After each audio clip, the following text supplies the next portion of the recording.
Você está assustado e preocupado com a decisão de censurar o Brasil tomada por 11 pessoas que nunca receberam nenhum voto ontem? Pois o buraco é muito mais embaixo. Cássio Nunes tentou avisar. Pessoal, isso vai dar merda, vai ter reação. Mas a soberba de alguns desses ministros que não entendeu o que está acontecendo falou mais alto e eles compraram uma briga. Agora, meu amigo,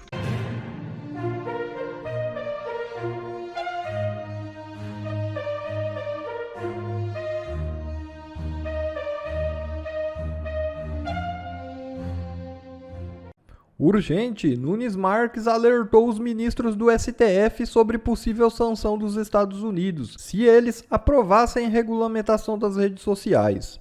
Gilmar Mendes, enfurecido, rebateu o ministro, dizendo que ele é um bolsonarista, e os dois quase saíram no tapa. você está assustado e preocupado com a decisão de censurar o Brasil tomada por 11 pessoas que nunca receberam nenhum voto ontem? Pois o buraco é muito mais embaixo. Esse vídeo aqui é um trecho da Daniela Lima descrevendo exatamente como que foi o tal almoço no qual o Barroso convidou os outros ministros do STF para decidir como que eles vão censurar e acabar com a liberdade de expressão no Brasil. Os detalhes desse almoço, gente, é de arrepiar. É tão impressionante o nível de colapso do judiciário brasileiro. E ninguém melhor do que a Daniela Lima. É engraçado como ela sabe exatamente tudo o que aconteceu nesse almoço e, melhor parte, é que quase tem um quebra-pau entre Gilmar Mendes e Cássio Nunes. Vamos lá. Bastidor inédito sobre essa reunião, que na verdade não essa, né? Essa foi a pública. Os ministros passaram ontem mais de 4 horas a portas fechadas, no que seria um almoço, virou um almoço mais café da tarde e o final dele foi indigesto, por conta desse personagem aqui. Olha como ela ataca o Cássio Nunes, né? Indigesto por conta desse personagem aqui. Que lá, durante essa conversa a portas fechadas, estava falando do ministro Nunes Marques. Vamos entender o macro. O ministro Nunes Marques era o único que faltava votar sobre o Marco Civil da Internet. E durante essa reunião a portas fechadas, me relataram alguns ministros do Supremo Tribunal Federal. Peraí, eu acho que tá tendo um problema aqui. Aqui, acho que vai melhorar agora. Nunes Marques disse que havia uma preocupação institucional rondando a cabeça dele. Qual preocupação institucional? A de que a decisão do Supremo suscitasse um avanço de outros países sobre as instituições no Brasil. Ele não deixou taxativo, segundo me disseram, relataram os ministros, que, olha, a discussão foi muito acalorada, tá? Essa fala do Nunes Marques levou a uma discussão muito acalorada. Então, todos os ministros estão tentando preservar ali o principal ator dessa... Acalorada é o pau quebrou, porque o Nunes Marques falou o seguinte: olha, se a gente começar a atacar e criar essa censura no Brasil, atacando as grandes empresas de Big Techs, muito provavelmente vai ter uma reação dos Estados Unidos. Essa, digamos, altercação, que foi o decano do Supremo Tribunal Federal, o ministro Gilmar Mendes. Nunes Marques, então, deu a entender que estava se referindo aos Estados Unidos. O ministro chegou a dizer que tinha informações de coxia, ou seja, de bastidor, de que havia sim uma disposição dos Estados Unidos de avançarem sobre o Supremo Tribunal Federal ou sobre seus integrantes por conta da regulação das Big Techs. Ele foi interrompido neste momento pelo ministro Alexandre de Moraes, que disse: o senhor está se referindo à eventual sanção? Eu que sou eu não estou preocupado? Por que você está preocupado? Porque o ministro Alexandre de Moraes já é alvo de uma ofensiva, não do governo formalmente, né, mas de uma ofensiva retórica e de empresas ligadas a Donald Trump.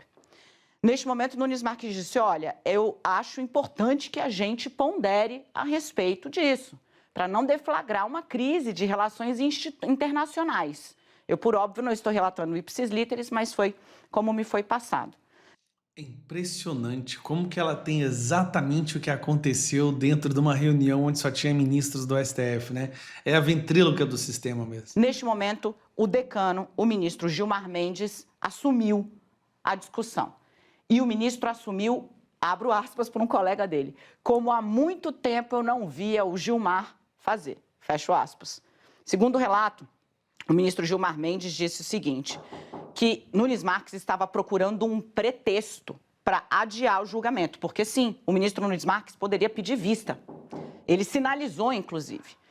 Gilmar Mendes teria dito que ele estava procurando um pretexto para adiar o julgamento.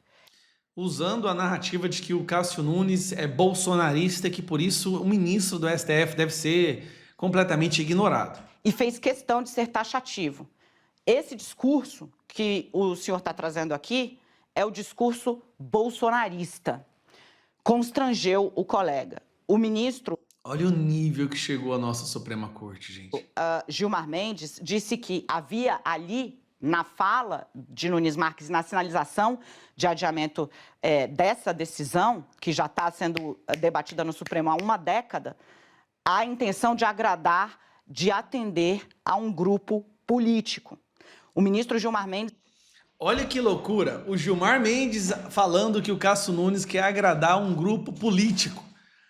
O que o STF tem feito nos últimos 6 anos é única e exclusivamente agradar a esquerda. Cara, é muita cara de pau. Ainda, repito, em tom altivo, e é o decano do Supremo. Quando tem negócio da bronca, gente, tem 2 personagens que sempre emergem com muito mais autoridade. O presidente da corte, por óbvio, e o decano, que é o ministro mais antigo. Isso conta dentro da institucionalidade. O ministro Gilmar Mendes chegou a dizer que não se cede à chantagem, porque a partir do momento que se cede a uma chantagem, nunca mais é possível parar. Mais ou menos o que aconteceu com o Congresso. A partir do momento que o Congresso cedeu às chantagens do STF, nunca mais parou. Dizendo o seguinte, se ameaçam, né, avançar e o Supremo recua, quem sai enfraquecido é o Supremo Tribunal Federal como instituição. Nesse momento, Nunes Marques recuou e falou, nesse caso, eu vou trazer o meu voto. Pelo menos o Nunes Marques tentou. É isso que é importante. Ele tentou, ele avisou, ele está tentando avisar. Pessoal, vai dar merda. Mas a soberba dos nossos ministros falou mais alto. Peço meia hora para apresentar o meu voto e finalizamos o tema hoje. Fico vencido. E acabou assim, como relatava o Felipe, 8-3.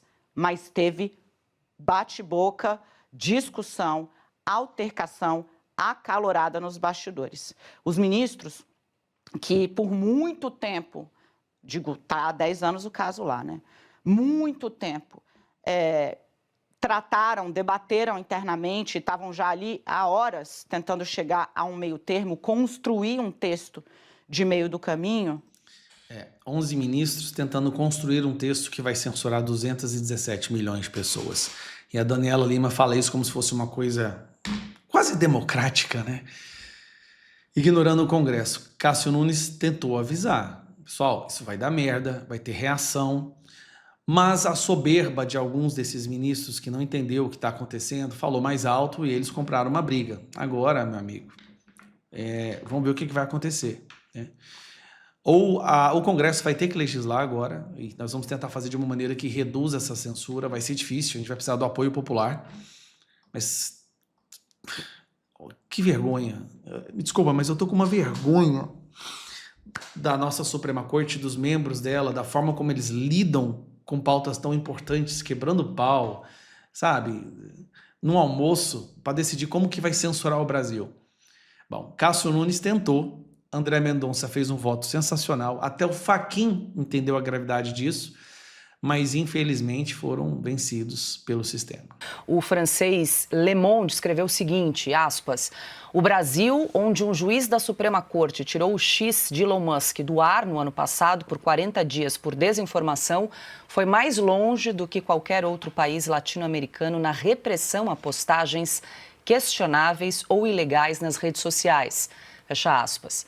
Já o americano Washington Post sugeriu que a decisão do Supremo incomodou a relação entre a nação sul-americana e o governo dos Estados Unidos. Disse também o seguinte, os críticos expressaram preocupação de que a medida possa ameaçar a liberdade de expressão se as plataformas removerem preventivamente conteúdo que possa ser problemático. O Financial Times afirma que a decisão da Suprema Corte do Brasil sobre plataformas digitais corre o risco de alimentar tensões com o governo norte-americano do presidente Donald Trump, que ameaçou impor restrições de visto a estrangeiros que censurarem empresas e cidadãos norte-americanos. Ana, tem pergunta para o professor Marcílio, a gente está aqui repercutindo, né, algumas manchetes internacionais sobre essa decisão do Supremo que foi finalizada ontem aí por 8-3.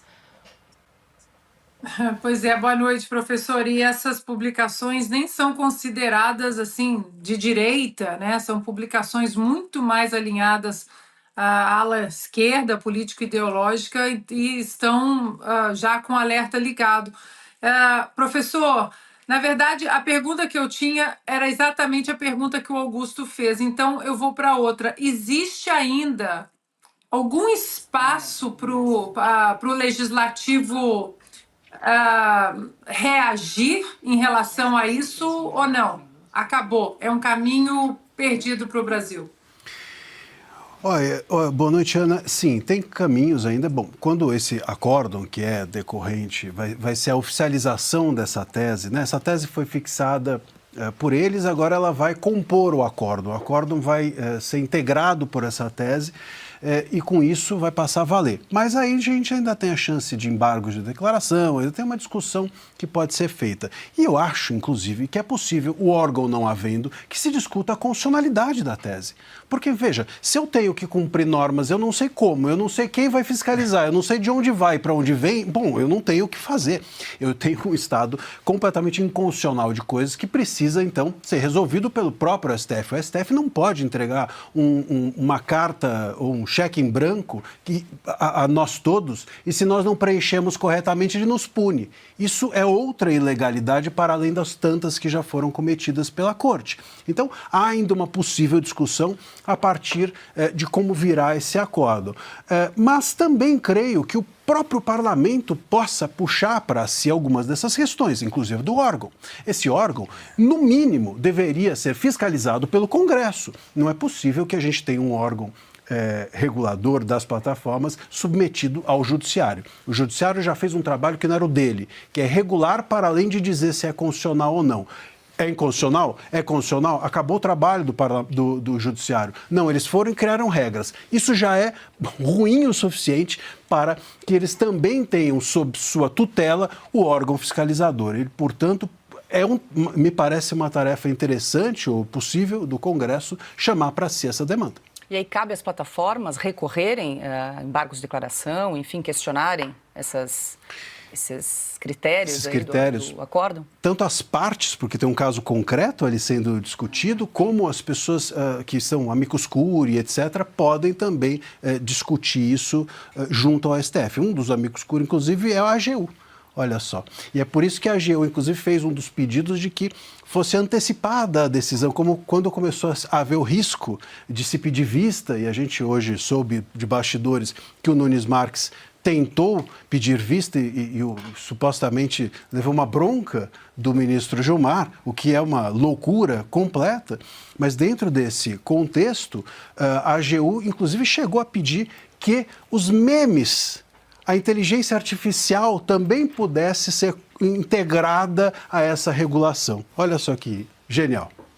Bom, e antes de passar para o Alexandre, deixa eu trazer aqui mais um detalhe, porque a ministra Carmen Lúcia, ao proferir o voto favorável ao mecanismo que vai, então, ampliar a censura nas redes sociais, a ministra disse que é contra a censura, e eu vou passar também para o Marcílio explicar a fala da ministra. Censura é proibida constitucionalmente, é proibida eticamente, é proibida moralmente, é proibida, eu diria, até espiritualmente. Mas não pode também permitir que nós estejamos numa ágora em que haja 213 milhões de pequenos tiranos soberanos. Soberano é o Brasil, soberano é o direito brasileiro. Dá para traduzir? Marcílio, eu voto em você para traduzir. É desafiador, é desafiador. Eu diria que eu prefiro 213 milhões de tiranos do que 11, né? Eu acho que uma democracia é exatamente isso. Se existe uma tirania, a tirania é de todo mundo.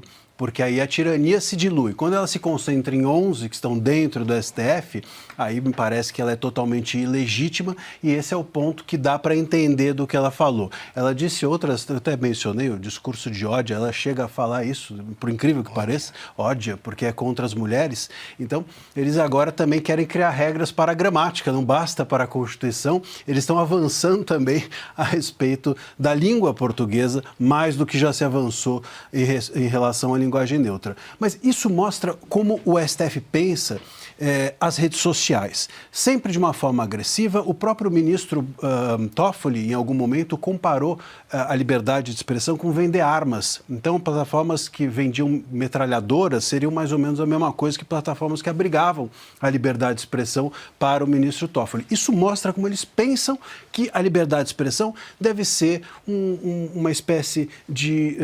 deve ser possível dentro de um contexto, por exemplo, de livros, dentro de um contexto acadêmico, dentro de um contexto de iguais a eles, que acreditam que são os civilizados. Mas dentro das redes sociais, onde todo mundo e qualquer um pode falar, aí não. Aí ali a censura deve acontecer. E isso explica, me parece, a fala da ministra, que entende que censura a amedronta e, ao mesmo tempo, censurou as redes com seu voto. Alexandre. Pois é, não, piada pronta, né? Tem ódio, ódia e ódio. Mas, pois é. Agora, eu prefiro 213 milhões de soberanos a 213 milhões de tutelados, né? E querem nos tutelar. Agora, professor Marcília, o que me preocupa é o parâmetro do Supremo para ato antidemocrático, para discurso de ódio, para golpe, né? Muito claro, pornografia, drogas, né? Aliás, o caluniado, o difamado e o injuriado vai ter que esperar a ordem da justiça. Enquanto isso, ele vai continuar sendo caluniado, difamado e injuriado. Mas aí, qual é o parâmetro do Supremo? O parâmetro é o seguinte, que escrever uma frase do ministro do Supremo com batom na estátua da Temis dá 14 anos de prisão. Esse é o parâmetro de golpe, de discurso de ódio e de ato antidemocrático. Então, essa preocupação desse gigantesco desequilíbrio ao se meter a legislar sobre censura, que, como a ministra lembrou, o óbvio, é proibida pela Constituição. Pois é, se a gente discute, Alexandre, esses conceitos aqui, a dificuldade de entender o que seria um crime de atentado à democracia pela palavra, né? Vamos lembrar, a gente está falando de discurso. Não estamos falando de ação, a gente está falando de discurso. O que seria um crime contra a democracia com grave violência pela palavra? É nesse lugar que nós estamos. Veja só a dificuldade de se compreender isso, e as plataformas vão ter a obrigação do robô fazer isso, sem qualquer tipo de auxílio conceitual ou de pacificação jurisprudencial por parte do STF. É óbvio que isso não vai dar certo. E eles querem mesmo que não dê certo. Eu acho que a aposta é no receio. O receio faz com que todos nós façamos a autocontenção do discurso. Nós passemos a moderar e a exercer uma autocensura, que é a que eles desejam, né? O medo vai fazer com que as pessoas tenham receio de dizer algo, a plataforma vai ter medo de manter no ar algo, ou até de publicar algo, e eles, com isso, resolvem o problema deles. E vem as eleições 2026 aí, né, professor? E as eleições, eu acho que a gente tem aqui a cereja desse bolo. Se a gente for olhar para trás, olha só, em 2018, as eleições, sobretudo por parte da direita, foram vencidas pelas redes sociais. As redes sociais foram decisivas para a direita.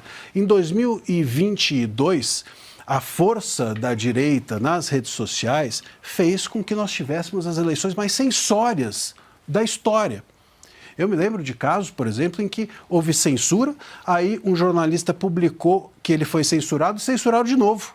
Foi a censura da censura. E a pedido do hoje ministro Zanin, porque foi um pedido da campanha do presidente Lula, então candidato. Depois, em 24, a gente não teve o X. O Twitter estava suspenso. Imagina agora, em 26, com a regulação das redes. Então, me parece óbvio que a questão eleitoral, né, é relevante. A Glaze estava dizendo no tweet dela, né, que a mentira política ela vai ser extirpada, e me parece que não é mentira, até porque a mentira não é crime, mas é a crítica política. É isso que eles estão visando e me parece que é isso que o STF atendeu. Ontem foi uma derrota para a democracia. Tanto que a gente teve a AGU e o Orlando, que fez o PL 263020, chamado PL da censura. Se os dois estão comemorando a AGU e o Orlando, me parece que está claro o que se trata. Marcília, deixa eu voltar numa tecnicalidade rapidinho. A censura é as pessoas, porque se alguém... Eles estão dizendo as plataformas e tudo mais, mas se eu ouço alguma coisa num comício, vamos falar de eleições, e publico nas redes sociais... A rede social é, só para lembrar o que o Alexandre diz com muita frequência aqui, a ágora do momento. Só isso. Mas você ouviu ali. Podia publicar num jornal, podia dizer numa rádio, podia dizer num canal de internet. Não, ele está falando de rede social. Mas a censura é as pessoas, eles restabeleceram a censura. Aí vai uma questão técnica. A Constituição não prevê órgão regulador para a opinião, porque a Constituição não permite regular a opinião. Ela garante a liberdade de expressão. E como é que eu vou criar um órgão regulador que é inconstitucional? Eles se impuseram uma tarefa que é ou descalabro inconstitucional, ou sei lá qual é o nome que se pode se dar, não é? Quer dizer, você, a partir da primeira inconstitucionalidade não tem mais fim. Você vai criando outras etapas, quer dizer, você gera um dever para as plataformas que é inconstitucional e aí você precisa de um órgão inconstitucional para coibir aquilo. E aí o órgão, quem vai fiscalizar o órgão? Aí daqui a pouco a gente, enfim, monta todo um estado em torno da inconstitucionalidade original que o STF criou com essas redes. E esse é o grande perigo, porque nós estamos à beira de estruturar um estado policialesco dentro do Brasil, né? Nós já temos atitudes policialescas e censórias, mas nós estamos criando uma estrutura ou a necessidade de uma estrutura policialesca a partir dessa regulação. Professor, vou agradecer muito a sua presença aqui para explicar com muita didática o que aconteceu, uma derrota histórica para a liberdade de expressão ontem. Vamos aguardar, quem sabe, o Congresso tome providências de agora em diante. Muito obrigada, boa noite, bom final de semana, professor. Eu que agradeço, um abraço a todos. Bom, pessoal, esse foi mais um vídeo. Eu espero que vocês tenham gostado. Se vocês gostaram, deixa o like aqui para fortalecer nosso canal. Logo eu volto trazendo mais informações da política para vocês. Um forte abraço, fiquem todos com Deus e até a próxima.